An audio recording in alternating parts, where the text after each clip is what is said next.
Bab 651 Palu Tempa Jiwa. Lambat laun, Lan Xuanyu merasakan emosi yang berasal dari logam itu sendiri. Itu jelas menyenangkan dan mengasyikkan. Ini terlalu menarik. Logam ini benar-benar menanggapi penempaan Paman Le dan memanggilnya untuk terus menempa. Keseruannya semakin kuat seiring dengan proses penempaan. Ding! Tuan Le mencabut palunya dan tersenyum. Bangun! Segera, seolah menanggapi kata-katanya, potongan logam itu sepertinya telah terbangun. Itu benar-benar berubah menjadi naga dan terbang ke langit. Itu telah berubah menjadi naga emas dan terbang menuju Tuan Le dengan kegembiraan dan kegembiraan. Itu mengelilingi tubuhnya selama 3 putaran sebelum kembali ke meja tempa dan menjadi sepotong logam yang lebih kecil dari sebelumnya. Tuan Le tersenyum dan mengetuk logam itu dengan lembut dengan palu tempa di tangannya. Tiba-tiba, logam yang telah berubah menjadi warna emas samar tersapu dan secara alami bergabung menjadi palu tempa. Sepasang palu tempa menjadi lebih besar dari sebelumnya dan memiliki warna emas yang redup. Aku butuh 2 tetes darahmu. Tuan Le tersenyum pada Lan Xuanyu. Lan Xuanyu dengan cepat menusuk jarinya dan 2 tetes darah menetes ke atasnya. Segera, kedua palu mengeluarkan suara mendengung dan Lan Xuanyu merasa seolah-olah dia terhubung dengan mereka. Pikirannya menjadi kosong sesaat dan pada saat berikutnya, dia mengambil inisiatif untuk meraih sepasang palu. Perasaan luar biasa muncul. Dia merasa bahwa ketika darahnya mengalir, secara alami akan mengalir kedua palu tempa ini seolah-olah mereka benar-benar menyatu dengan tubuhnya. Mereka bahkan bisa menjadi seringan bulu atau seberat 600 kilo dengan satu pikiran. Soul Refinement, apakah ini kedalaman Soul Refinement dan Fuse Forging? Apa yang bisa kamu tanggung dan gunakan saat ini adalah item Soul Forget paling banyak. Ketika Anda menggunakannya untuk menempa secara normal, Anda secara alami akan merasakan kedalaman Soul Forging dan Fuse Forging. Itu tidak akan secara langsung meningkatkan kemampuan menempa Anda, tetapi itu akan memperkuat afinitas Anda dengan logam. Anda akan meningkat lebih cepat selama proses penempaan. Karakteristik ini adalah yang terbaik di antara palu tempa, kata Tuan Le sambil tertawa. Terima kasih, Paman Le. Ini adalah sepasang palu Soul Forget. Seberapa berhargakah mereka? Lan Xuanyu tidak sabar untuk mulai menggunakannya. Tuan Le tinggal di asramanya sampai tengah malam sebelum pergi. Lan Xuanyu secara alami tidak akan melewatkan kesempatan bagus ini dan di bawah bimbingan Tuan Le, dia mulai mencoba Fuse Forging. Sangat sulit untuk memalsukan paduan, dan dia tidak berhasil sekalipun di malam hari. Dia bahkan tidak mendekati kesuksesan, tetapi dia dapat dengan jelas merasakan arah yang harus diikuti, terutama di bawah bimbingan sepasang palu tempa. Palu tempa tampaknya mampu memperkuat inderanya dan memungkinkannya merasakan karakteristik logam yang berbeda dengan lebih jelas, serta fluktuasi emosinya selama fusi. Hal ini memungkinkan dia untuk meningkatkan pada tingkat yang jauh lebih cepat selama proses penempaan. Lan Xuanyu hanya merasa sangat disayangkan bahwa mereka harus berangkat untuk misi wajib lusa. Kalau tidak, dia benar-benar ingin terus menempa sampai dia mencapai Fuse Forging. Untuk memahami misteri Fuse Forging, Lan Xuanyu tidak tahan untuk mengakhiri penempaan begitu saja. Keesokan harinya, dia tidak melatih kemampuannya yang baru diperoleh dengan Bai Xiuxiu dan Lan Mengqin. Dia tinggal di kamarnya dan memalsukan sepanjang hari sampai Liu Feng dan Qian Lei kembali ke akademi pada sore hari. Meskipun dia tidak berhasil sekalipun, dia sudah bisa merasakan bahwa dia telah memperoleh pemahaman yang belum sempurna. Jika dia dapat berkonsentrasi dan mencoba lebih banyak, dia memperkirakan bahwa dia akan memiliki peluang sukses setelah 3 bulan. Tujuan Lan Xuanyu untuk dirinya sendiri adalah mencapai Fuse Forging dalam waktu 1 tahun dan menjadi mahir. Ini karena waktu dia bisa berlatih menempa tahun ini terbatas, dan dia masih harus menyelesaikan misi dengan partnernya. Itu benar-benar hari yang sibuk dan memuaskan. Divisi Skyfighter Federasi adalah departemen paling misterius di seluruh Federasi Douluo. Hanya Skyfighters yang mengetahuinya. Itu berbeda dari kuil Dewa Perang, yang dikenal luas sebagai kekuatan tempur terkuat Federasi. Komposisi divisi Skyfighter sangat rumit dan juga berada di bawah yurisdiksi Federasi, tetapi sebagian besar bersifat otonom. Federasi memberi mereka sumber daya dan meminta divisi Skyfighter untuk merumuskan misi untuk diselesaikan oleh para elit. Di banyak waktu penting, divisi Skyfighter adalah orang yang bertanggung jawab mengumpulkan para elit dari seluruh penjuru untuk berkontribusi pada Federasi. Pemahaman Lan Xuanyu dan teman sekelasnya tentang divisi Skyfighter terbatas pada satu nama. Mereka baru saja mulai berhubungan dengan misi Skyfighter dan tidak perlu tahu banyak. Mereka hanya perlu menyelesaikan misi. Pesawat ruang angkasa abu-abu yang tidak mencolok diam-diam berlabuh di Shrek Space Center. Pagi-pagi sekali, Lan Xuanyu dan timnya tiba di Space Center dan menunggu untuk berangkat. Ini adalah area khusus, seperti bagaimana kapal perang Sekte Tang memiliki area khusus sendiri. Mereka harus melalui 3 pemeriksaan keamanan sebelum bisa memasuki area ini, terutama pendaftaran perangkat komunikasi jiwa mereka untuk misi Skyfighter.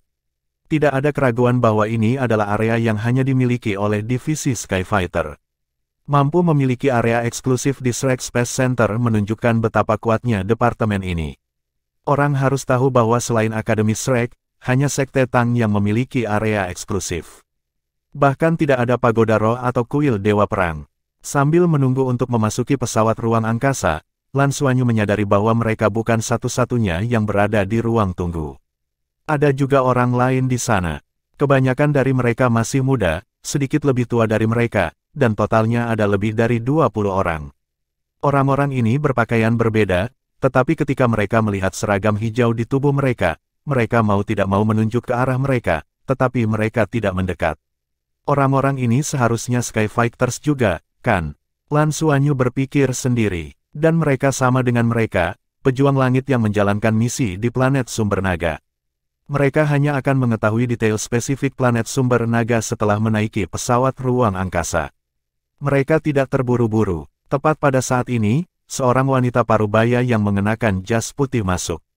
Dia mengenakan kacamata berbingkai hitam dan berkata dengan suara rendah, "Bersiaplah untuk berangkat ke pesawat ruang angkasa menuju planet sumber naga. Silakan naik pesawat ruang angkasa dengan menunjukkan misi Anda." Lan Xuanyu dan yang lainnya dengan cepat berdiri dan melakukan pemindaian keamanan lagi sebelum naik ke pesawat ruang angkasa abu-abu. Pesawat ruang angkasa itu tidak terlalu besar dan sekitar sepertiga dari ukuran pesawat ruang angkasa sipil. Itu luas di dalam dan setiap tempat memiliki ruang yang sangat luas yang memungkinkan seseorang untuk berbaring datar dan bahkan memiliki area yang lebih kecil untuk bergerak. Ada juga tempat istirahat dengan meja dan sofa di masing-masing 4 tempat. Ini jauh lebih nyaman daripada pesawat ruang angkasa sipil yang mereka ambil sebelumnya. Selain itu, pesawat ruang angkasa ini tidak memiliki area yang berbeda dan sama untuk semua orang. Seperti yang diharapkan, 20 orang asing yang aneh itu mengikuti Lan Xuanyu dan timnya ke dalam pesawat ruang angkasa. Mereka jelas-jelas adalah pejuang langit yang menuju ke planet sumber naga. Saat mereka naik ke kapal, seorang anggota staf menyampaikan informasi tersebut. Dia juga mengenakan setelan putih dan berusia 20-an. Dia tidak tua dan penampilannya di atas rata-rata. Ada total 4 anggota staf seperti itu di kapal. Wanita parubaya yang membimbing mereka ke pesawat luar angkasa ada di antara mereka. Sebuah suara elektronik bergema, "Semua Skyfighters, silakan duduk dan kencangkan sabuk pengaman Anda. Pesawat ruang angkasa akan lepas landas." Para siswa kelas eksperimen perang bintang secara alami duduk bersama di satu area. Pesawat ruang angkasa lepas landas di tengah gemuruh rendah dan getaran. Dengan cepat meningkatkan kecepatannya dan melewati atmosfer ke luar angkasa. Misi Skyfighter pertama untuk kelas eksperimen perang bintang secara resmi dimulai. Mereka segera menyadari bahwa pesawat luar angkasa ini sama sekali berbeda dari pesawat luar angkasa sipil yang pernah mereka tumpangi sebelumnya. Performanya terlalu berbeda, kecepatannya sebanding dengan kapal perang, dan sangat stabil. Bahkan saat melewati atmosfer, tidak ada getaran yang kuat. Bab 652 Peraturan Pejuang Langit. Setelah memasuki luar angkasa, pesawat ruang angkasa menjadi lebih stabil. Lan Xuanyu dan teman sekelasnya tidak banyak bicara. Sementara semua orang bersemangat, mereka juga agak gugup. Ini adalah misi milik mereka, misi nyata. Itu bukan ujian dari akademi, tapi misi yang benar-benar mengancam jiwa. Ini adalah pertama kalinya mereka. Wanita parubaya berpakaian putih itu berjalan ke depan kabin dan memegang logam segitiga di tangannya. Dia mengetuknya dengan lembut beberapa kali dan mengeluarkan suara, ding-ding, yang jelas, menarik perhatian semua orang. "Salam, pejuang langit, saya penanggung jawab operasi ini. Nama saya Yan Ruoting. Karena ada banyak pejuang langit baru yang berpartisipasi dalam operasi ini hari ini, saya akan menjelaskan secara singkat situasi misi ini dan hal-hal yang harus diperhatikan oleh pejuang langit selama misi. Harap dengarkan baik-baik. Suara Yan Ruoting tidak memiliki banyak karakteristik dan tidak membawa banyak emosi. Pertama, atas nama divisi Skyfighter, saya menyambut kalian semua. Kalian semua pasti sudah tahu bahwa kalian akan menerima poin dan kontribusi militer yang sesuai setelah menyelesaikan misi divisi Skyfighter. Poin dan kontribusi militer ini juga akan mewakili otoritas Anda di divisi Skyfighter di masa mendatang. Pejuang langit dari peringkat berbeda secara alami akan berbeda otoritasnya. Karena kalian semua baru saja bergabung dengan divisi Skyfighter untuk menjalankan misi, kalian semua masih menjadi Skyfighters cadangan. Setelah Anda menyelesaikan misi, gelar Anda akan resmi. Peringkat Skyfighters sangat sederhana, seperti halnya Master Jiwa, dari peringkat 1 hingga 9. Peringkat terendah adalah peringkat 1, sedangkan peringkat tertinggi adalah peringkat 9. Ketika poin Anda mencapai level tertentu, Anda secara alami akan meningkatkan peringkat Anda dan memperoleh otoritas yang lebih tinggi. Poin yang dikeluarkan tidak akan mempengaruhi total poin yang Anda peroleh. Semua poin yang diperoleh akan diakumulasikan jika menyangkut otoritas Anda. Agar Skyfighter cadangan dipromosikan ke Heaven Fighter peringkat pertama, selain menyelesaikan misi, kamu juga membutuhkan 100 poin. Peringkat yang lebih tinggi membutuhkan lebih banyak poin. Kalian bisa melihat-lihat manual pemula. Semakin tinggi peringkat Anda, semakin banyak sumber daya yang dapat Anda mobilisasi dari divisi Skyfighter. Misalnya, ketika Anda mencapai peringkat tertentu, Anda dapat langsung mengerahkan kapal perang dari divisi Skyfighter untuk menemani Anda saat menjalankan misi, dan Anda tidak harus menggunakan angkutan terbang umum. Dengan begitu, akan lebih cepat dan nyaman. Kapal perang hanya akan melayani Anda, dan waktu spesifik misi akan ditentukan oleh Anda. Pejuang langit berpangkat tinggi memiliki wewenang untuk pergi kemanapun di federasi. Misalnya, saat Anda menjalankan misi dengan militer, Anda dapat menikmati keuntungan dari kontribusi militer Anda dan memimpin perwira dan pasukan berpangkat rendah. Semua Skyfighters didukung oleh sebuah organisasi, jadi saat menjalankan misi, Anda harus mempertimbangkan organisasi Anda sendiri. Tindakan Anda akan dilaporkan langsung ke organisasi Anda, dan hal yang sama berlaku untuk masalah apapun. Jika Skyfighters melakukan kejahatan, sama seperti warga negara biasa, mereka harus dihukum oleh hukum dan dikeluarkan pada saat yang bersamaan. Juga, saya harus menekankan bahwa sebagian besar misi yang dilakukan Skyfighters adalah misi rahasia. Oleh karena itu, setiap orang harus ekstra hati-hati dalam proses menjalankan misi. Membocorkan informasi adalah kejahatan paling serius di divisi Skyfighter. Lan Xuanyu dan teman sekelasnya mendengarkan dengan penuh perhatian. Ini terkait dengan kepentingan pribadi mereka. Mereka mewakili Akademi Shrek dan jika ada masalah, itu akan menjadi masalah bagi Shrek. Untuk lebih jelasnya, Anda dapat membaca buku pegangan pemula dengan hati-hati. Ada pengantar terperinci tentang itu. Selanjutnya, mari kita bicara tentang operasinya. Situasi di Dragon Source Planet sedikit unik. Awalnya, saat kami menyelidiki planet ini, kami mengira planet ini dapat digunakan sebagai planet administratif. Itu tidak terlalu besar dan sekitar 30% ukuran planet induk. Ada beberapa tanaman yang tumbuh di atasnya dan juga ada sumber air. Tetapi setelah eksplorasi yang cermat, Federasi menyadari bahwa planet ini tidak cocok untuk ditinggali manusia. Saat dia berbicara, dinding di belakang Yan Ruoting menyala. Itu sebenarnya adalah layar besar dengan planet di atasnya. Gambar itu adalah pemandangan dari luar angkasa dan orang dapat melihat bahwa planet ini tampaknya tersusun dari warna kuning dan hijau. Jelas, ada tanaman. Gambar diperbesar ke permukaan planet. Seperti yang diharapkan, ada hutan lebat, daerah perbukitan, gunung, sungai, danau, dan lainnya. Setidaknya dari permukaan, sepertinya planet yang cocok untuk manusia. Nutrisi di udara planet ini 11% lebih sedikit daripada di planet induk. Kita manusia hampir tidak bisa bertahan hidup di udara ini. Ini seperti tinggal di dataran tinggi seluas 1.500 meter hingga 2.000 meter. Ini adalah penemuan yang cukup bagus. Namun kami segera menyadari bahwa semua tumbuhan di sini tidak layak untuk dikonsumsi dan mengandung racun yang kuat bagi kita manusia. Begitu pula dengan sumber airnya. Ini mengandung beberapa elemen aneh dan hanya seteguk kecil yang akan merenggut nyawa kita. Tanah planet sumber naga juga sangat istimewa dan memiliki unsur radioaktif yang kuat. Tinggal di sana dalam waktu lama akan dengan mudah menyebabkan mutasi pada tubuh manusia. Sederhananya, bagi kita manusia, ini adalah planet beracun dan kita sama sekali tidak bisa tinggal di sana. Namun, melalui penelitian kami juga menemukan bahwa tidak hanya bentuk kehidupan yang ada di planet ini, tetapi juga beberapa biji yang layak untuk dikembangkan. Seperti yang diketahui semua orang, komponen terpenting dari teknologi Federasi modern adalah logam langka. Inti sumber sirkulasi positif yang diekstraksi dari logam langka adalah kekuatan propulsi untuk semua teknologi Federasi. Jadi, saat menjelajahi dan mengembangkan planet manapun, menemukan logam langka juga sangat penting. Dan di planet ini, kami telah menemukan logam langka jenis baru. Jenis logam langka ini unik di planet ini dan kami menamakannya Dragon Source Ore. Sangat aktif dan mengandung banyak energi. Setelah pengujian, inti sumber sirkulasi positif yang dibuat darinya memiliki energi 45 kali lebih banyak daripada perak berat dan 16 kali lebih banyak daripada mitril. Ini adalah salah satu dari 5 logam langka teratas yang telah kami temukan sejauh ini. Yang terpenting, dibandingkan dengan jenis logam lain yang kaya akan energi, biji sumber naga di planet sumber naga sangatlah melimpah. Hampir 10% dari seluruh planet terbuat dari logam ini.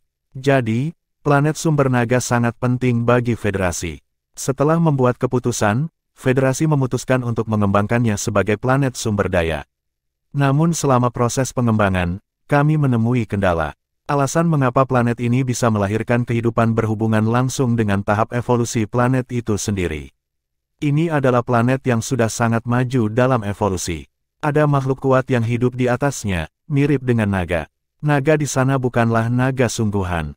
Kami telah memeriksa garis keturunan mereka dan mereka memiliki jenis garis keturunan yang belum pernah kami lihat sebelumnya. Mereka mengandung unsur logam yang sangat padat.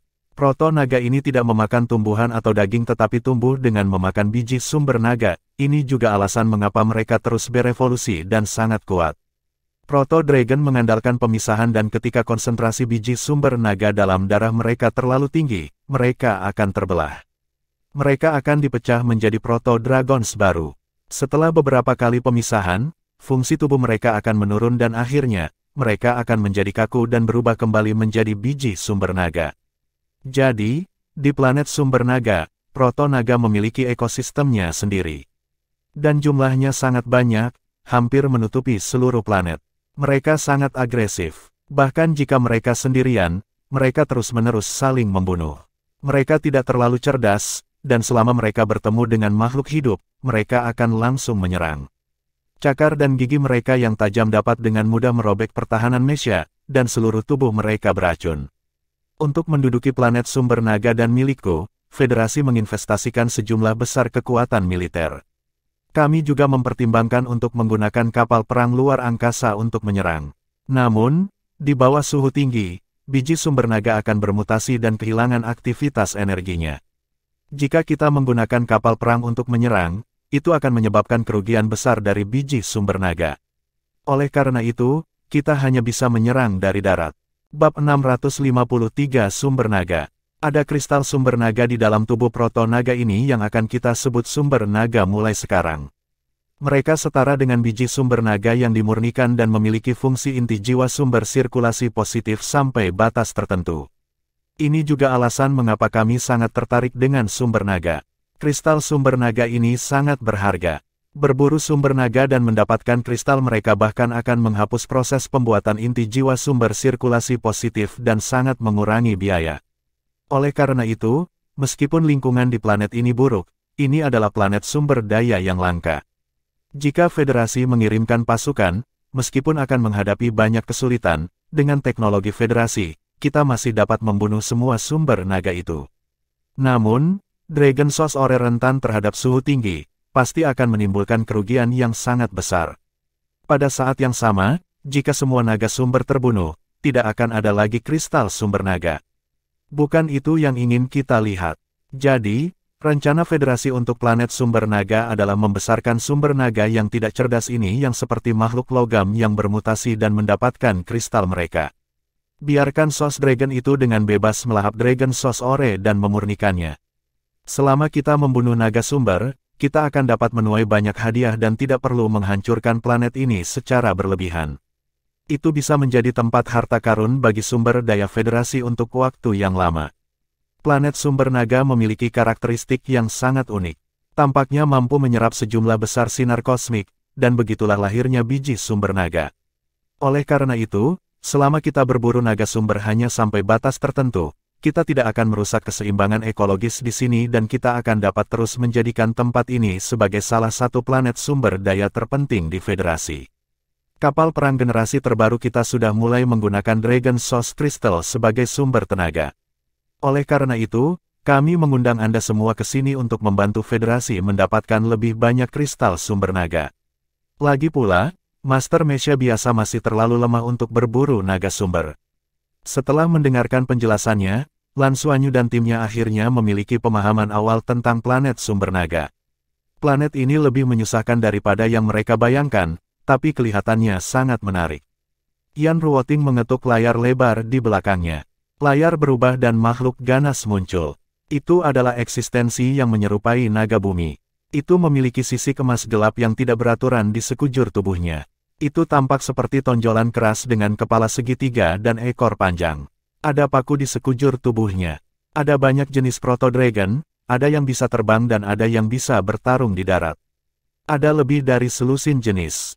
Jenis proto-dragon yang berbeda memiliki kekuatan yang berbeda pula. Ada beberapa naga proto yang sangat kuat yang sangat menakutkan. Tetapi pada saat yang sama, kualitas kristal sumber naga mereka sebanding dengan kekuatan sumber naga. Semakin kuat naga proto, semakin kuat kristal sumber naga. Setiap jenis proto-dragon bisa menjadi lebih kuat, dan itu tergantung sejauh mana evolusinya. Masalah dapat muncul selama proses evolusi ini kapan saja, dan begitu ada masalah, ia akan mati. Jika tidak mati, ia akan terus berevolusi dan menjadi lebih kuat. Yang harus kalian perhatikan adalah bahwa planet sumber naga adalah dunia sumber naga. Mereka dapat menggunakan berbagai sumber daya di planet ini untuk bertarung. Ada beberapa proto-dragon yang bahkan bisa mengendalikan Dragon Source Ore, yang sangat merepotkan.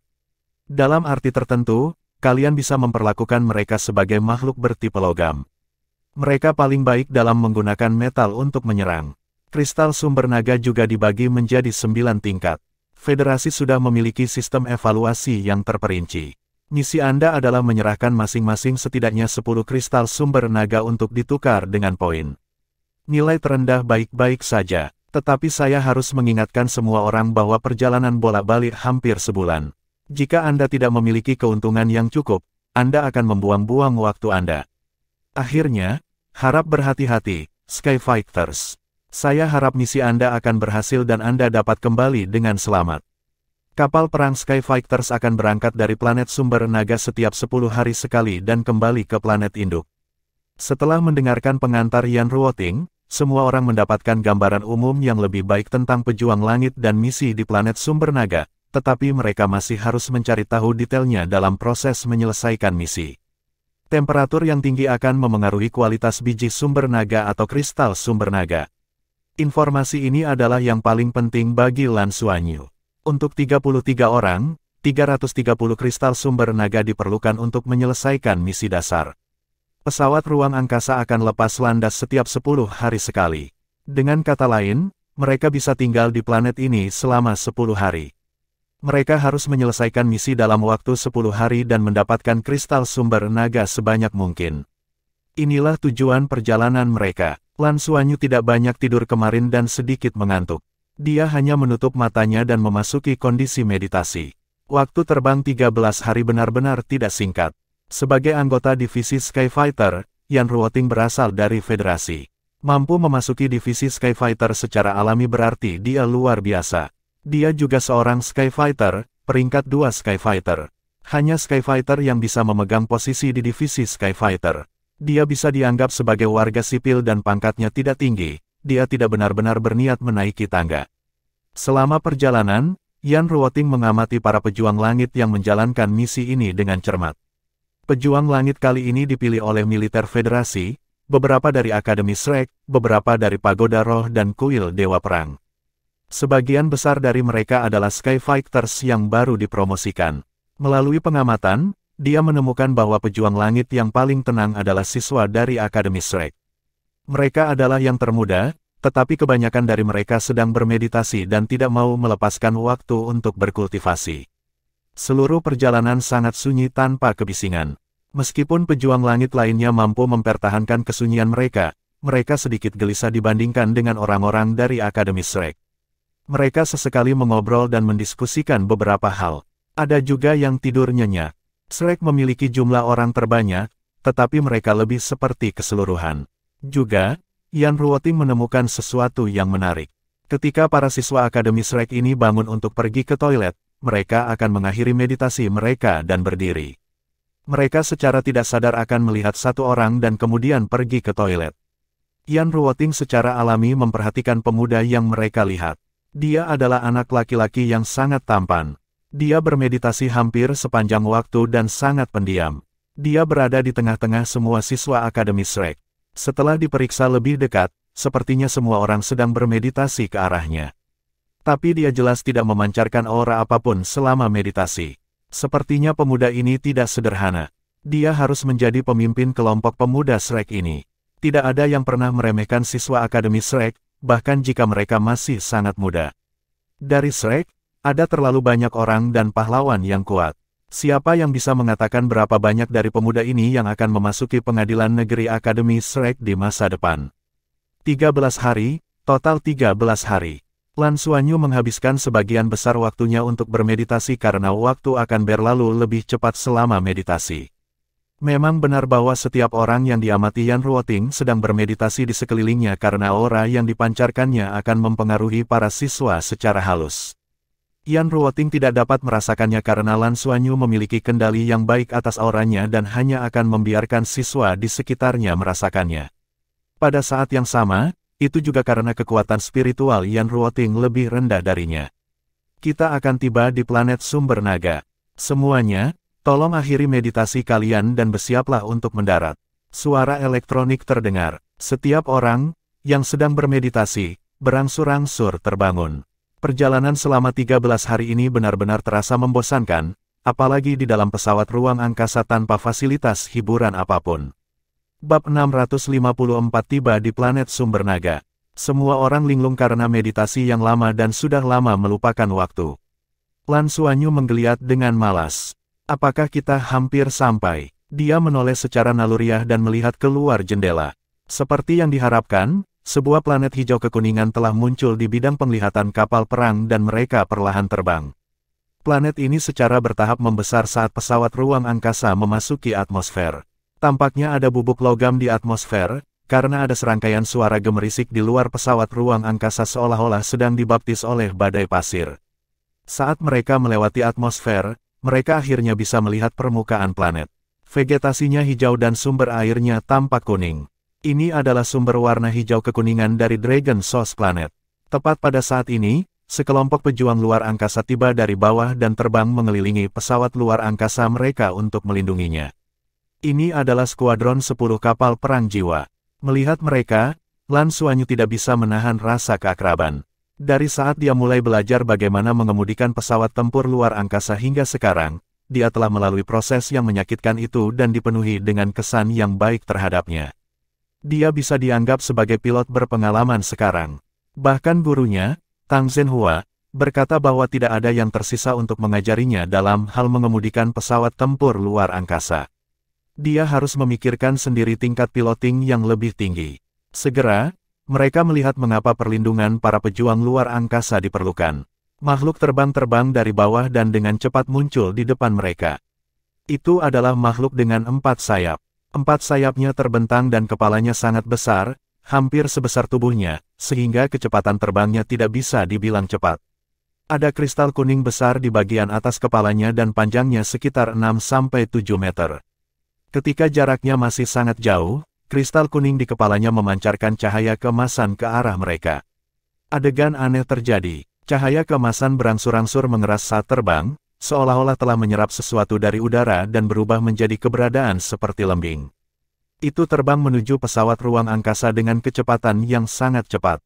Sinar jiwa para pejuang luar angkasa ditembakkan dan mencegatnya di udara, menghasilkan ledakan keras. Gelombang kejut bahkan menyebabkan pesawat ruang angkasa bergetar.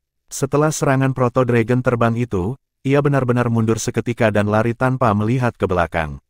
Itu tidak terus menyerang. Lan Xuanyu mengerutkan alisnya. Sepertinya naga proto ini tidak sepenuhnya bodoh. Itu tidak menyerang secara membabi buta. Dari dalam pesawat ruang angkasa, dia tidak bisa merasakan aura Proto Dragon itu, juga tidak bisa menilai seberapa kuat itu. Tapi menilai dari keganasannya, itu mungkin setidaknya peringkat 5 atau lebih dari Proto Dragon. Pangkat naga proto sesuai dengan peringkat kristal sumber naganya. Ini adalah peringkat yang ditetapkan oleh Federasi. Tidak ada lagi Proto Dragon di belakang mereka. Pesawat ruang angkasa mendarat dengan mantap di pangkalan planet sumber naga Federasi di bawah perlindungan para pejuang luar angkasa. Ini adalah pangkalan seperti benteng dan berbeda dari yang mereka lihat di planet nomor 4. Sebagian besar pangkalan di planet nomor 4 berada di bawah tanah karena lingkungan di sana terlalu keras. Pangkalan di sini lebih seperti kota benteng. Seluruh benteng berbentuk persegi, dan melihat ke bawah dari langit, rasanya mereka telah kembali ke kota kuno. Segala macam senjata jiwa yang berat menutupi tembok kota. Lan Xuanyu tidak meragukan bahwa tempat ini memiliki perisai jiwa yang sangat kuat yang dapat mempertahankan seluruh benteng. Benteng itu terletak di dataran datar, dan segala sesuatu dalam radius beberapa kilometer datar. Semua vegetasi telah dibersihkan. Ini untuk mencegah serangan diam-diam dari Proto Dragons. Setelah pesawat ruang angkasa mendarat di benteng, Lan Xuanyu merasakan permusuhan dari planet ini saat pintu kabin terbuka. Energi kehidupan sangat redup dan udaranya juga sangat tipis. Bahkan ada bau logam di udara. Lan Xuanyu tahu bahwa elemen logam di udara sangat padat di sini, dan bahkan ada bubuk. Itu pasti buruk bagi tubuh untuk bernapas terlalu banyak. Di antara semua orang, Tang Yuge mungkin satu-satunya yang merasa baik karena kelima elemennya memiliki atribut logam sejak awal, dan jarang menemukan tempat dengan elemen logam yang begitu kaya. Di bawah pesawat ruang angkasa, 3 petugas sedang menunggu mereka. Yang satu berpangkat letnan kolonel, 1 mayor, dan 1 lagi berpangkat letnan. Yan Ruoting berjalan di depan dan turun dari pesawat luar angkasa terlebih dahulu. Ketiga petugas itu mengambil inisiatif untuk memberi hormat padanya. Setelah itu, semua Skyfighters turun dari pesawat luar angkasa. Setelah semua orang turun, Letnan Kolonel menyelesaikan percakapannya dengan Yan Ruoting dan berkata kepada semua orang, "Selamat datang, pejuang langit, ke pangkalan militer di planet Sos Dragon. Saya percaya semua orang telah memahami misi Anda. Sedangkan untuk logistik dan perbekalan, kamu bisa membelinya di pangkalan. Anda akan memiliki peta pangkalan yang disiapkan khusus untuk Anda. Harap patuhi aturan dengan ketat dan tunjukkan lambang Anda saat masuk dan keluar. Harap dicatat bahwa setelah Anda meninggalkan pangkalan, Anda akan bertanggung jawab atas keselamatan Anda sendiri. Pangkalan tidak akan memberikan dukungan apapun untuk mencegah kerugian yang tidak perlu." Sikap Letnan Kolonel itu lembut, tapi kata-katanya dingin. Dia sepertinya tidak terlalu peduli dengan Skyfighters seperti mereka. Lan Xuanyu samar-samar mengerti bahwa pejuang langit seperti tentara bayaran bagi militer dalam arti tertentu. Federasi memberikan poin dan pencapaian militer sementara Skyfighters bekerja keras dan menjalankan misi. Ini adalah pertukaran yang setara. Bahkan logistik dan perbekalan harus dibeli sendiri oleh Skyfighters. Tentu saja, ini juga sangat mungkin karena mereka adalah pejuang langit paling dasar. Jika mereka adalah pejuang langit tingkat tinggi, perlakuannya mungkin akan berbeda. Peta itu langsung ditransmisikan ke perangkat komunikasi jiwa setiap orang, memungkinkan setiap orang untuk mengetahui dengan jelas kemana harus meninggalkan pangkalan dan kemana harus masuk. Dalam jangkauan serangan pangkalan, area mana yang aman dan mana yang berbahaya. Itu dia. Tentu saja, ada juga catatan di mana kristal sumber naga diserahkan. Dia harus menyelesaikan misinya. Kalau tidak, jika dia gagal dalam misinya, dia tidak akan mendapatkan 1 poin pun dan bahkan harus membayar biaya perjalanan pesawat ruang angkasa.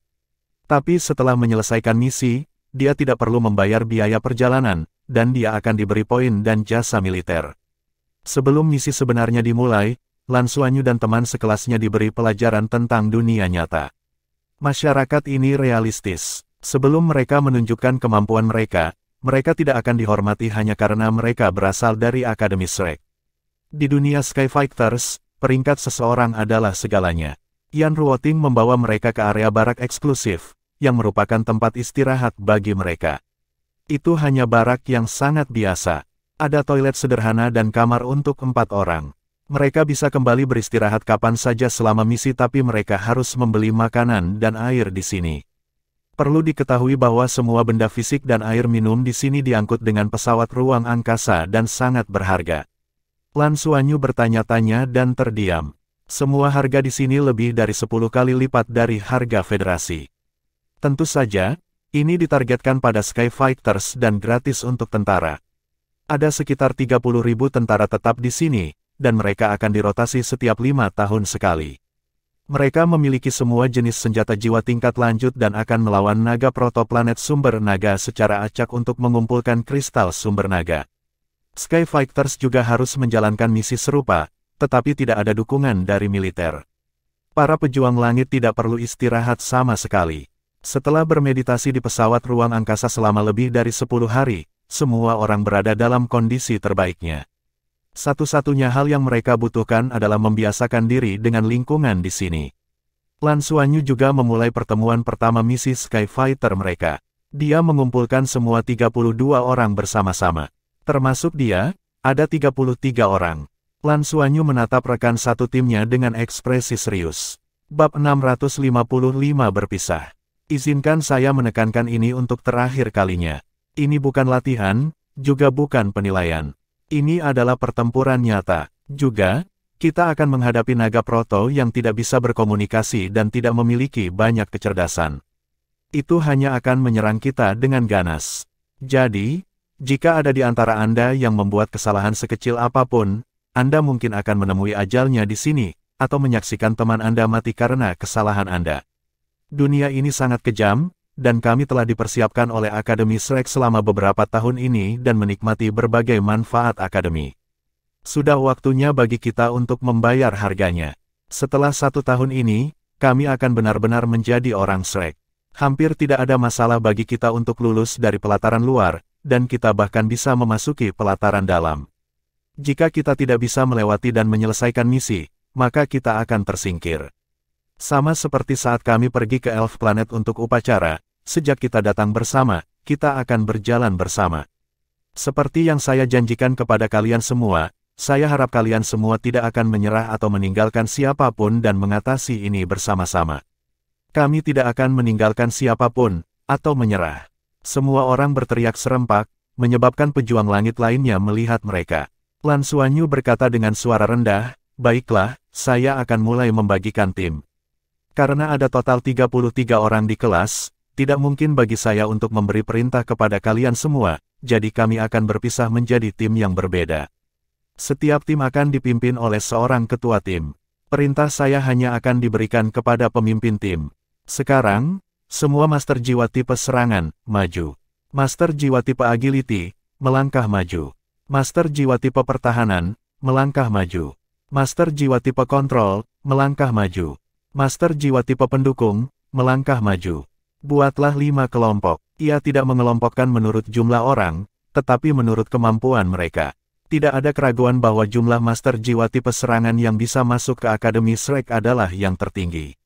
Lebih dari setengah dari mereka adalah master jiwa tipe penyerangan. Ada kira-kira jumlah yang sama dari master jiwa tipe ketangkasan dan master jiwa tipe kontrol. Tidak ada master jiwa tipe pertahanan murni, dan juga tidak ada master jiwa tipe pendukung. Ini adalah situasi yang sangat realistis. Sangat sulit bagi master jiwa tipe pembantu untuk masuk ke Akademi Shrek karena ujian Shrek terlalu sulit. Hampir semua master jiwa tipe pendukung di Akademi Shrek dibina secara khusus sehingga mereka bisa masuk. Xuanyu, aku di tim mana? Lan mungkin menatap Lan Xuanyu. Dia benar-benar tidak tahu tipe master jiwa seperti apa dia. Di masa lalu, dia adalah master jiwa tipe ofensif dan kontrol. Tapi setelah mendapatkan Spirit Soul yang kuat dari Emerald Swan, biji, kemampuan pendukungnya menjadi sangat luar biasa. Hitung dirimu sebagai kategori lain dan tetap di sisiku dulu. Juga, mulai sekarang, kami akan menjadi tim Skyfighter.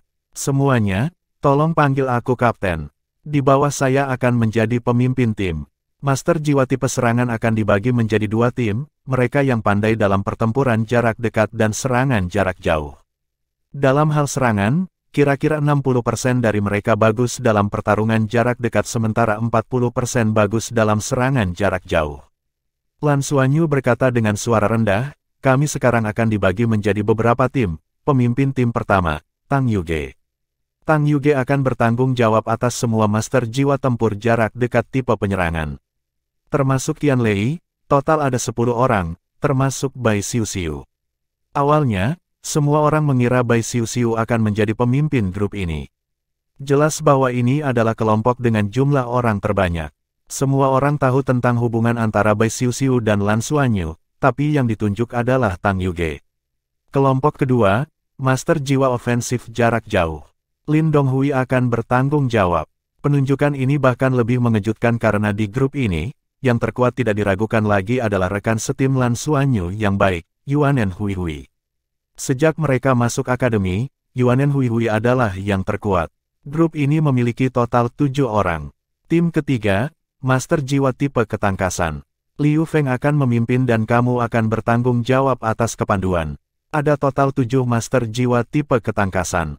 Tim 4, Master Jiwa Tipe Kontrol. Ding Zuohan akan bertanggung jawab atas itu. Li Han, Li Bin, Jia Yu, kalian bertiga akan menjadi anggota tim ini. Li Han, Li Bin, dan Jia Yu adalah 3 orang yang menggabungkan keterampilan Martial Soul Fusion mereka untuk melakukan Bright Moon in the Sea tetapi tidak dapat melukai Lan Xuanyu. Pada saat yang sama, di bawah peningkatan Lan Xuanyu, mereka mampu melepaskan kekuatan yang lebih kuat. Mereka bertiga bersama secara alami karena skill Martial Soul Fusion mereka.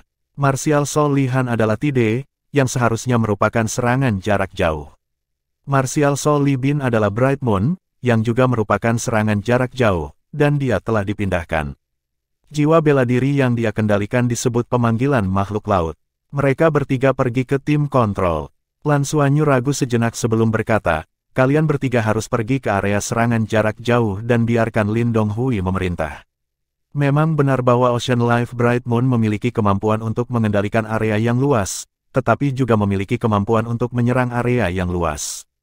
Selanjutnya, Tide dan Bright Moon sama-sama merupakan serangan jarak jauh.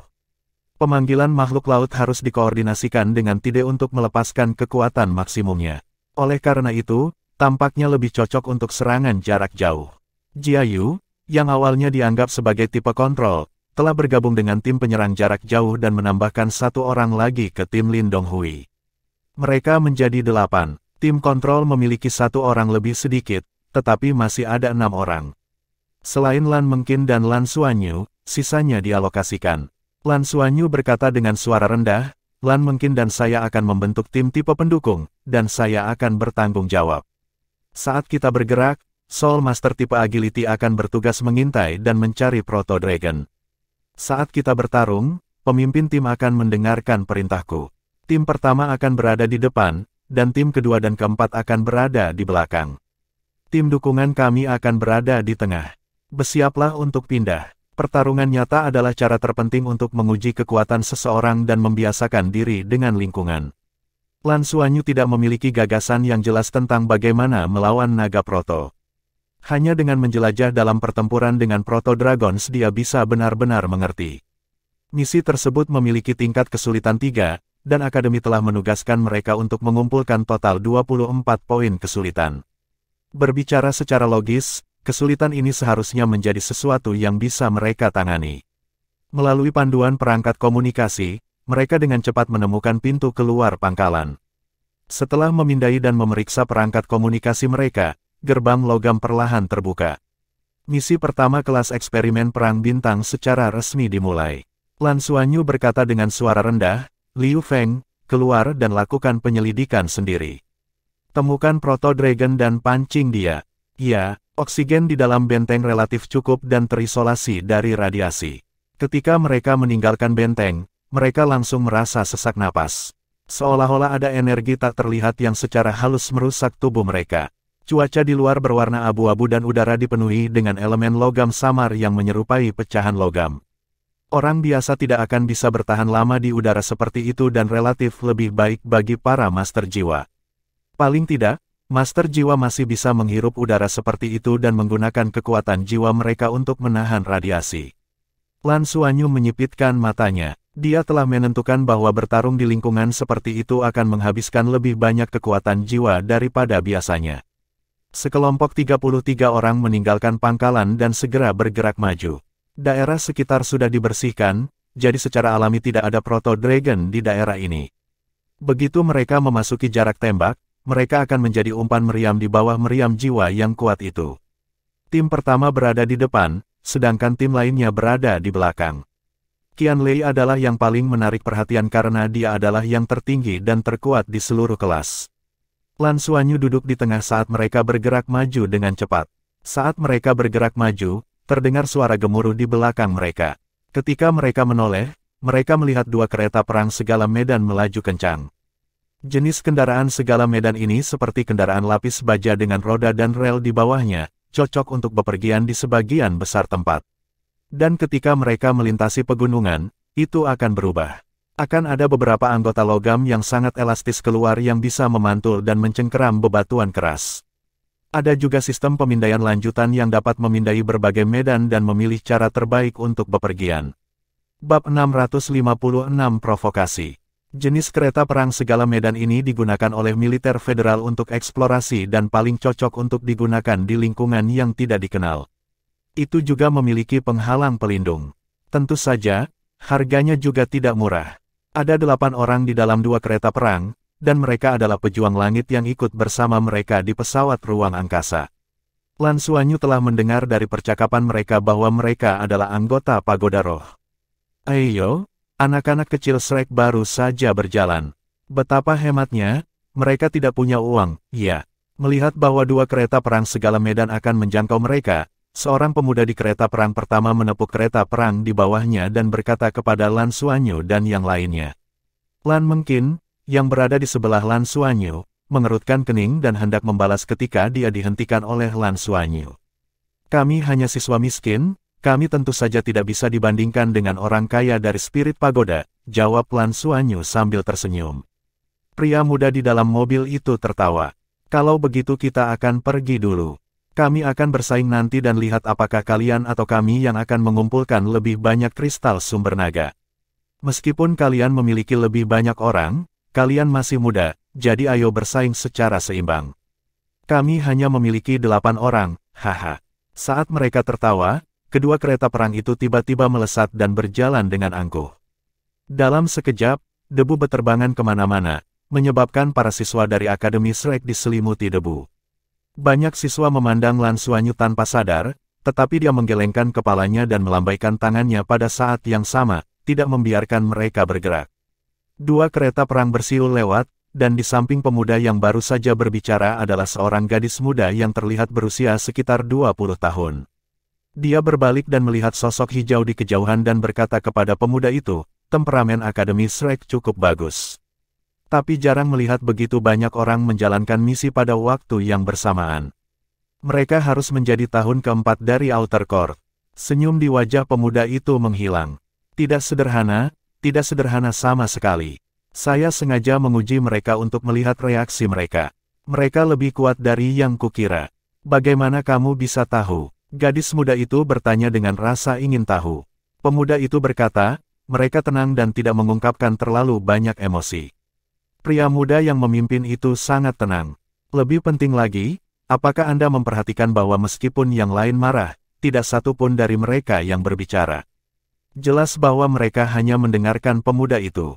Apakah kita memiliki organisasi dan disiplin seperti itu pada usia ini? Wanita muda itu agak tidak yakin. Apa gunanya terorganisir dan disiplin? Di hadapan kekuatan, semuanya sia-sia. Pria muda itu menggelengkan kepalanya dan berkata, tidak perlu mempertimbangkan kekuatan siswa dari Akademi Shrek. Tahun keempat semuanya setidaknya Master Armor pertempuran satu kata. Meskipun mereka tidak dilengkapi dengan perangkat jiwa yang kuat, mereka seharusnya tidak sederhana. Kami akan mengetahui kekuatan mereka setelah mengamati jumlah kristal sumber naga yang akan mereka bawa kembali. Kita harus memanfaatkan waktu kita sebaik-baiknya dan jangan biarkan orang-orang kecil ini mengalahkan kita. Kami akan mendapatkan lebih banyak kristal sumber naga kali ini barang bagus. Selain menyerahkan misi, kami akan membawa kembali beberapa untuk penelitian dan atasan akan menanggapinya dengan sangat serius. Jika mereka dapat membuat Spirit Soul tipe baru, kami akan dapat memberikan kontribusi yang besar. Ini bukan satu-satunya kelompok yang melewati tim Lan Xuanyu. Segera, lebih dari 10 Mesia terbang melewati mereka. Mereka semua Mesia ungu, dan salah satunya bahkan hitam. Pilot dari Mesia ini semuanya adalah Skyfighters, dan kemungkinan besar adalah orang-orang dari grup mereka sebelumnya. Mereka adalah Mesia atau kereta perang segala medan. Dibandingkan dengan mereka, 30 orang aneh Akademi Shrek jauh lebih buruk. Dengan sistem penyaringan udara dari Mesia dan kereta perang, situasi pihak lain secara alami lebih baik daripada situasi mereka. Lan Xuanyu menyipitkan matanya dan menunjuk ke arah Mesia itu. Percepat dan ikuti mereka. Semua orang segera melepaskan kekuatan jiwa mereka dan meningkatkan kecepatan mereka saat mereka mengejar selusin Mesia.